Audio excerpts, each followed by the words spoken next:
morning, and thank you to the Rockefeller Institute for having me today. I will turn this on.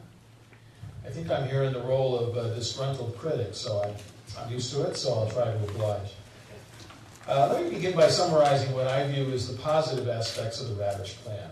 First is the recognition that we're looking at a large structural problem that requires a multi-year structural solution or workout. Obviously, a longer-term view is preferable to the short-sighted approach that got us into this hole in the first place. Second, the shift to generally accepted accounting principles or GAAP is, I believe, a good thing. I don't think it requires much more discussion, although I do think it's necessary to recognize that there are going to be some significant technical difficulties and issues that need to be addressed in making a shift from cash to GAAP over any period in our budgeting process. Third is the shift of the fiscal year start to July 1st.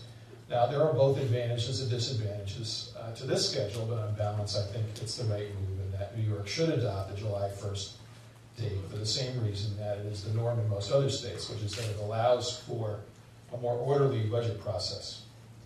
Whether the legislature decides to make a habit of staging an orderly budget process is another issue.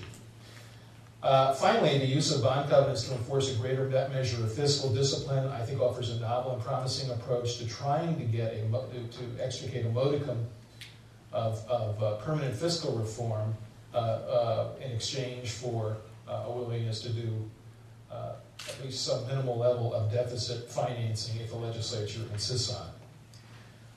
Now, does that mean that I think the Ravitch plan is the answer to our problems? No, most definitely not. As I'll explain, I think it's a grand and missed opportunity. I wouldn't want to go on without recognizing that this plan is being promoted and embraced by a great many very respectable people, including not least the people in this building. However, their reaction to the Ravitch plan, or the arguments used to promote it, they remind me of one of Ronald Reagan's favorite jokes, as recounted by one of his former speechwriters. Worried that their son was too optimistic, the parents of a little boy took him to a psychiatrist. Trying to dampen his spirits, the psychiatrist showed him into a room piled high with nothing but horse manure. Yet instead of displaying distaste, the little boy clambered to the top of the pile, dropped to all fours, and began digging. "What do you think you're doing?" the psychiatrist asked. "With all this manure," the little boy replied, beaming, "there must be a pony in here somewhere." I know the Ravitch plan contains a stock disclosure that GAAP financing is not a panacea. However, I'm concerned that too many supporters of the plan seem to have missed that line. In fact, they seem to believe that with all this talk of reform, there must be a panacea in here somewhere. Unfortunately, there is not. That's the key problem. It falls well short of the panacea, even if there was any such thing.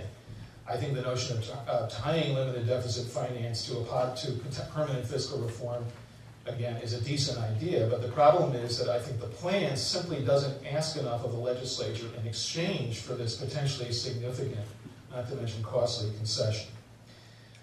There's clearly an assumption planted here that long-term gap financing by itself will impose a greater degree of disciplinary restraint on state spending.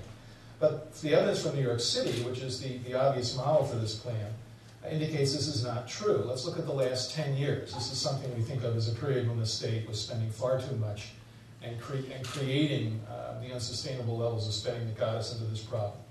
The average annual increase in state spending, state operating fund spending over the past 10 years was 5.6% a year. During the same period, the average increase in spending in New York City was 5.9% a year. Now, you can point out that the city had entered the latest downturn, this very severe downturn, with a larger surplus reserves, effectively surplus reserves than the state had. But that's due to another aspect of the state's financial plan, of the city's financial planning, that goes unmentioned in the Ravitch plan and is missing from the state side of the equation, which is that the executive, in the city's case, the mayor, controls unilaterally the revenue estimate and uses his control of that number to hold down revenue spending and to build up reserves. As for added discipline, the city's fiscal problems by the early 1990s, 15 years after the start of the fiscal crisis, had grown so severe that there was concern at one point the Financial Control Board would have to step back into the picture. Long-term gap financing did not stop Mayor Giuliani from essentially incorporating a $2 billion operating deficit into his final executive budget in 2001. It did not stop Mayor Bloomberg from borrowing to pay operating expenses early in his tenure, not once, but twice. These included $1.5 billion in Transitional Finance Authority bonds issued in 2002, and the capper, $2.5 billion in refinancing of 4 years remaining on the 1970s MAC debt, carried off courtesy of the state of New York with the approval of the legislature over the veto of the governor succeeding over a lawsuit by the governor and the then state controller. Finally, there's another issue here. However, I also will touch upon this, maybe we can get into a Q&A, and that's the issue of the Financial Review Board and the role that this body would play. This is something that would be completely unique in the United States. There's nothing like this anywhere. It's been compared to the Financial Control Board in the fiscal crisis, but of course that was different. That had to do with the state controlling an entity, a local government ultimately, that did not have sovereign power. This is very different. This purports to be an instance in which the state would somehow control itself. Now, there's two problems with this. There's two risks with this Financial Control Board. One is the likelihood that the board will not actually be independent.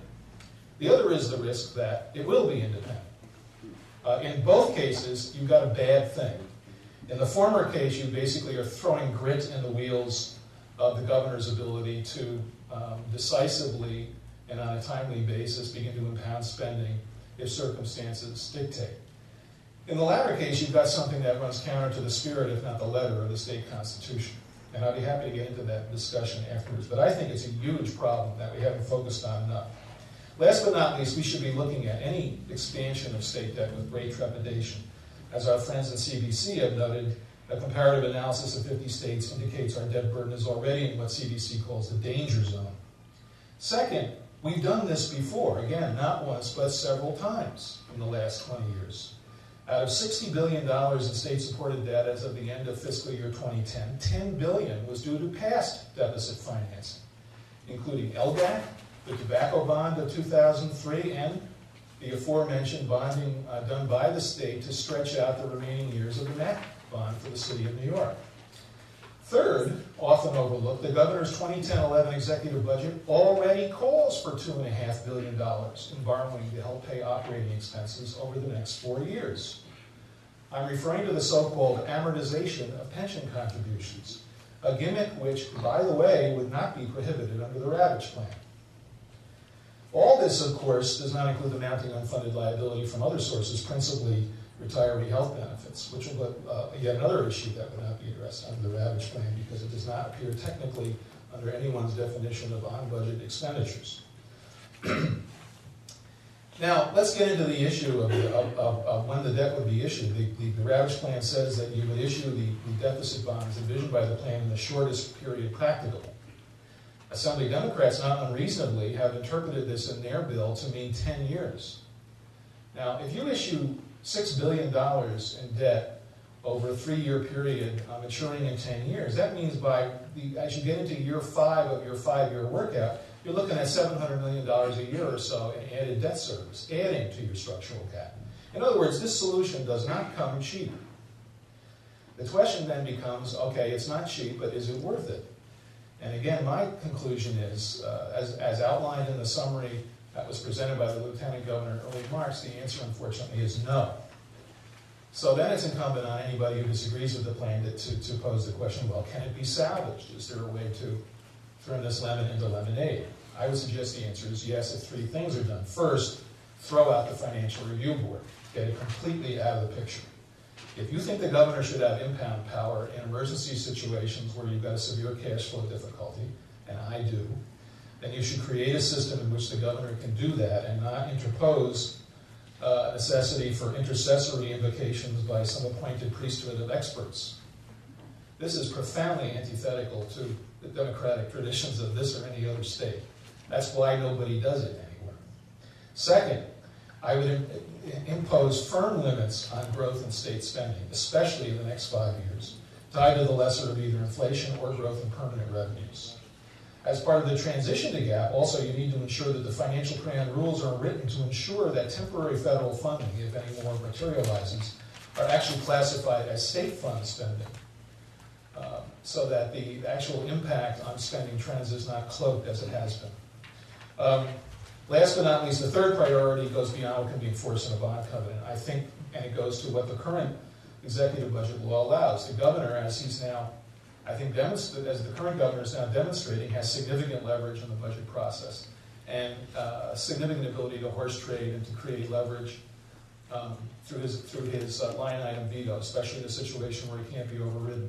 I think it's time to begin the first stage of a constitutional amendment process, both to permanently cap spending and to reform our debt provisions along the lines proposed by Comptroller DiNapoli to permanently circumscribe the excessive debt practices the state has had over the last 20 or more years. With that, I'll close, and I'm sure we'll have an interesting discussion to follow. Thank you.